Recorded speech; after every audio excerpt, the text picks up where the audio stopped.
Well, good day to everyone. Tom Howard back here with another presentation.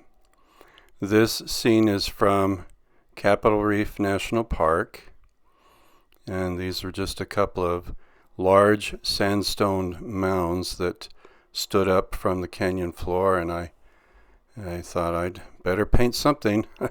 I had actually been traveling up down the canyon for about an hour trying to find something to paint and really couldn't settle on anything. And so I decided to lower the boom on myself and say, "You're going to paint something, Tom."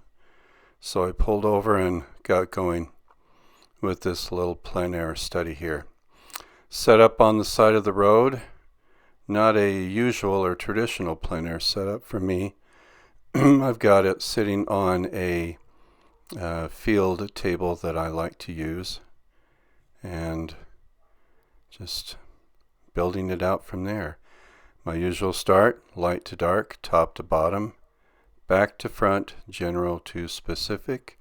So that means I'm charging in there with the sky first, working in the cloud, and then moving on down through the painting from there.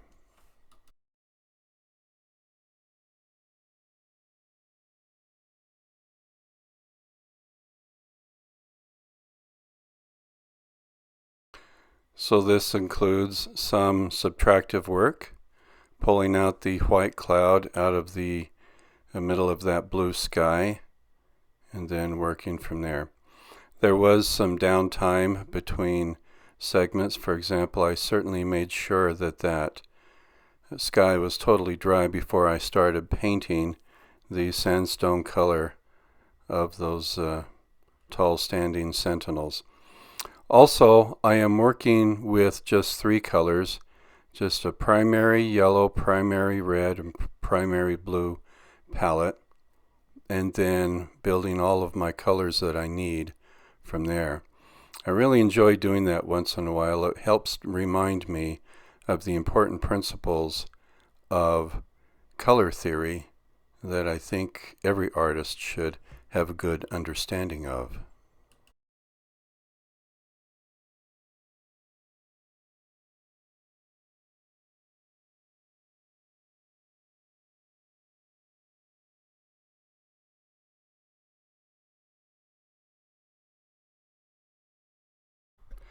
So I hope that you're able to recognize and see the process that I'm going through as I'm working from general to specific, getting large swaths of color and value down, and then coming in with medium-sized strokes and then the more detailed strokes. And it's just the best way that I know of to approach the making of most watercolor paintings, I should say.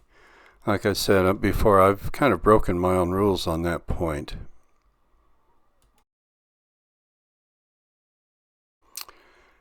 Painting these sandstone cliffs of central and southern Utah is a very different experience for me. Over the years, I've gotten used to painting the mountain ranges of Utah and some of the gentle slopes and more subtle color variations within them, that it's actually easier for me. So painting these sandstone cliffs and textures and patterns has provided a new painting challenge. So it's really driven home the point to me, especially with doing the need to take it from general to specific. And I hope you're seeing that process occur, like I've said, as we go along here. Well, okay, I'm going to turn you over to the music. I will see you on the other side.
flare back. So as I'm painting those darker detailed elements, right now I'm painting some of the scrubby cedars that were growing on that hillside. But also I'm painting in some patterns of the lava rocks, the stones that were laying strewn all around across that landscape. Eons ago, like eons ago, there were floods and other types of erosion elements that brought those lava rocks, those stones down across the Red Rock Desert, and they have become a part of the landscape that you see there in that part of south central Utah, there in Capitol Reef National Park. There were some changing patterns of light and dark, cast shadows being cast from the clouds that were really a part of the process of experiencing this scene as I was painting it. And so the photograph doesn't show any shadow, but there were actually quite a bit of raking shadows from the clouds as they were moving through the sky. So I ended up picking a moment where I saw some shadow from a cloud kind of covering the middle of the scene there between that green covered hillside and the towering cliffs, and I chose to put things in just a little darker there, glaze them just a little darker to give a sense of the light and shadow patterns that were happening.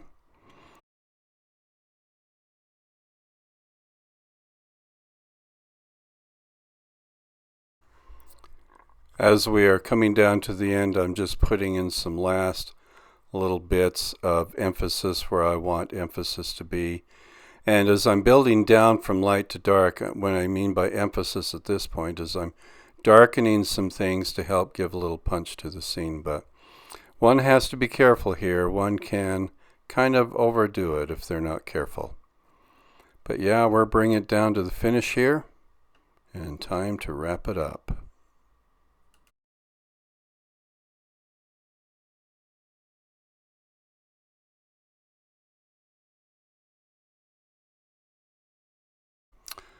All right, final signature, and now we have the final piece to look at here.